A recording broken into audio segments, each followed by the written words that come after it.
He trusted close companions over his own family. He made promises he could never keep. His nobles mocked him, his people despised him, and in the end, he faced one of the most humiliating deaths in royal history. This is the rise, the rule, and the brutal fall of Edward II, the king who lost his throne. Make sure to like this video and subscribe for more daily uploads. Edward was born on April 25, 1284, inside Caernarfon Castle in Wales. His father, Edward I, was known as Longshanks and the Hammer of the Scots. Those names meant he was tall, strict, and feared, and that he fought hard wars in Scotland. He believed a king must be strong and must win. He liked order, law, and force. He expected his son to be the same, but Edward II was different. He liked swimming and rowing. He enjoyed music and crafts. He liked to work with his hands, such as digging or repairing things. None of that is wrong, but in a royal court at that time, it looked strange. People expected a prince to train for war, to lead knights, and to win battles. When the young prince did not act like a soldier, many people began to doubt him early. In the royal court, it was common for kings to have a favorite. A favorite was someone the king trusted more than anyone else. This person would receive special jobs, gifts, land, and authority just because of that relationship. Many kings had favorites, and it often caused tension because the other nobles felt overlooked and insulted. For Edward, his favorite was Piers Gaveston, a skilled knight from Gascony.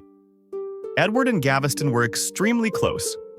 Some people at court whispered that their bond was more than friendship, possibly romantic, though this was only rumor and has never been proven. What we do know for certain is that Edward gave Gaveston incredible rewards. He raised him higher than many powerful lords, granting him titles, land, and influence. Because of this special relationship, Gaveston quickly gained authority in the royal court and across the kingdom. He was allowed to make decisions, handle royal treasure, and even take part in important ceremonies. This sudden rise in power, given to one man who wasn't from a great English family, deeply angered the nobles. They believed Gaveston was unworthy of such status, and they blamed Edward for lifting him above everyone else. In 1307, when Edward II took the crown, he immediately brought back Piers Gaveston, who had been exiled by Edward I for being a bad influence on the prince.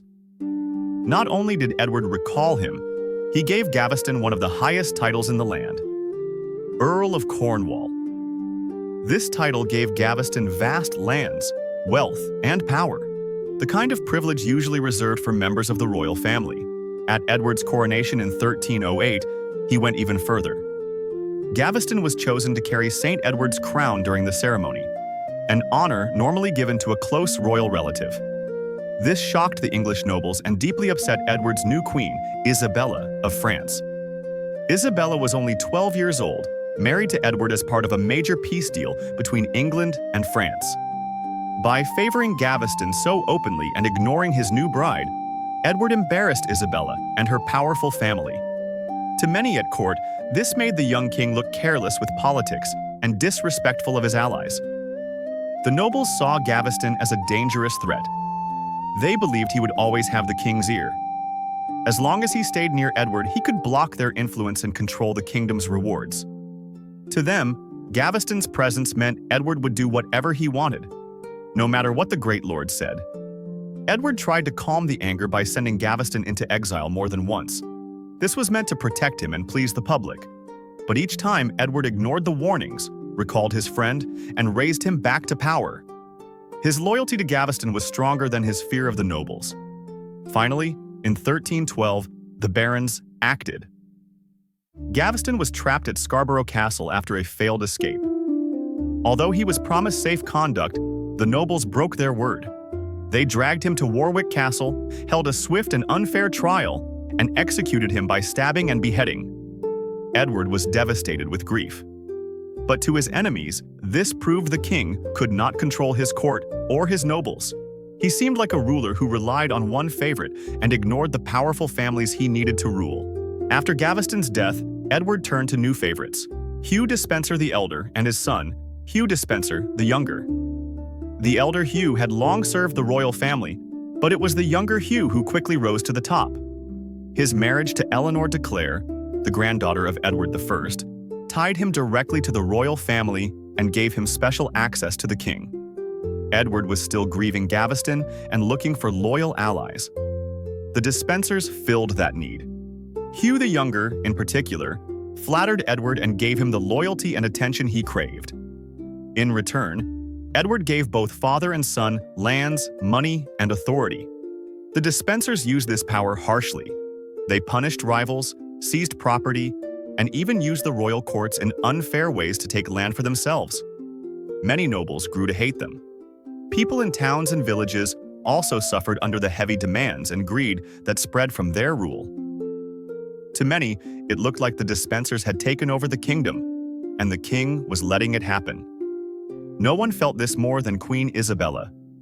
Years before, she had watched Edward honor Gaveston over her.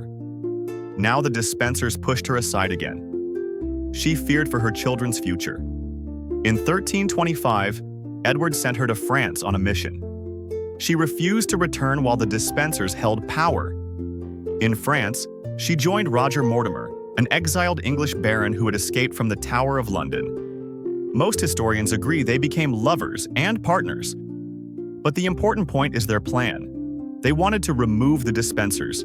To do that, they had to break Edward's hold on the crown. In September 1326, Isabella and Mortimer landed in England with a small force. Here is what came before that moment.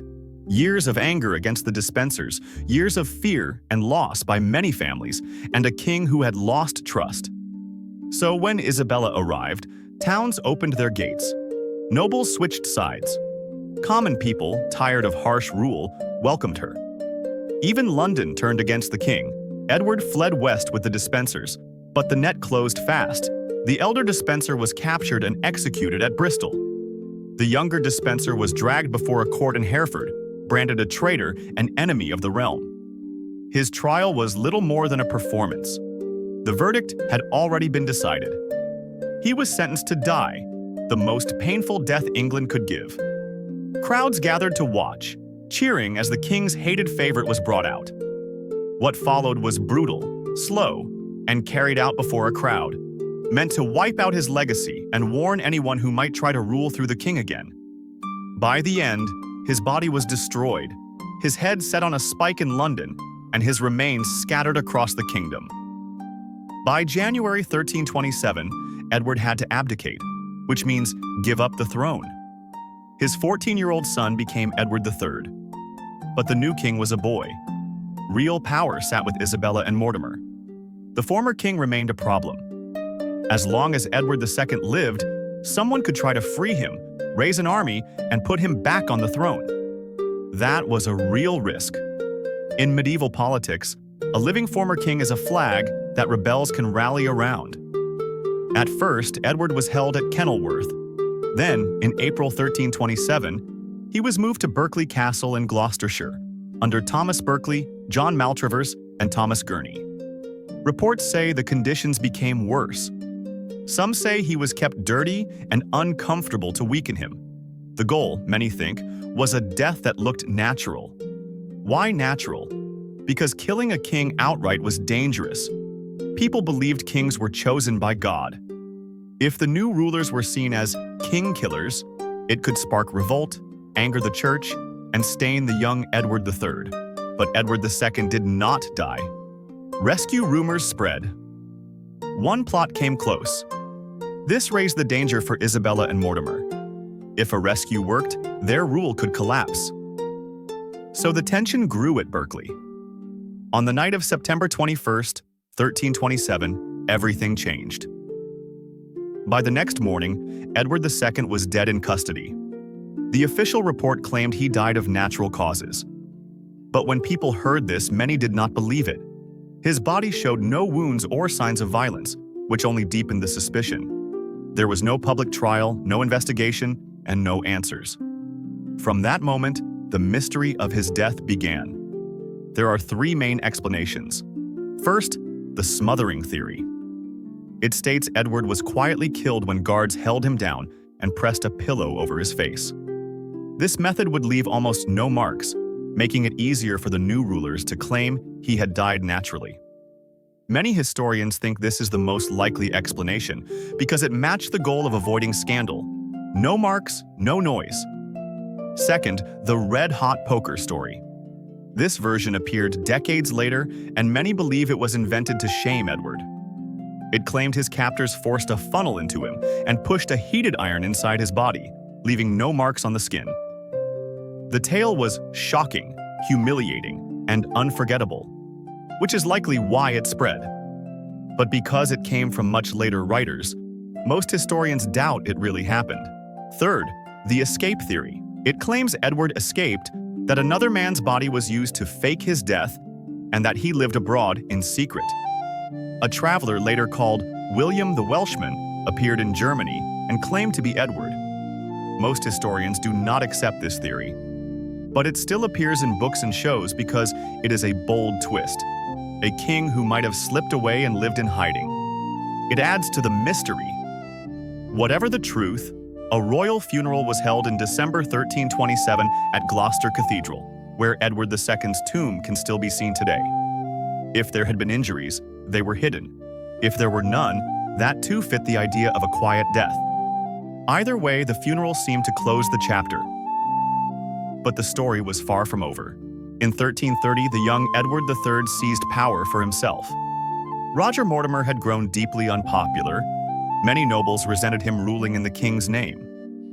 So when Edward had Mortimer arrested for treason and executed, it was seen as justified, not reckless. Queen Isabella was pushed into retirement. Around this time, the most dramatic version of Edward II's death, the red-hot poker tale, spread more widely. It served as propaganda, painting Mortimer as a cruel monster and helping explain, even excuse, why Edward III had moved so decisively against him. Edward II's story is a warning written in history. He trusted close companions over his own family, ignored the nobles he needed, and lost the love of his people. His reign was marked by weakness, betrayal, and disaster. In the end, he became one of the first English kings ever forced from the throne. And his death, humiliating and mysterious, turned into one of the darkest legends of the Middle Ages. Edward's rise and fall remind us how quickly a crown can slip, and how even a king can be left powerless.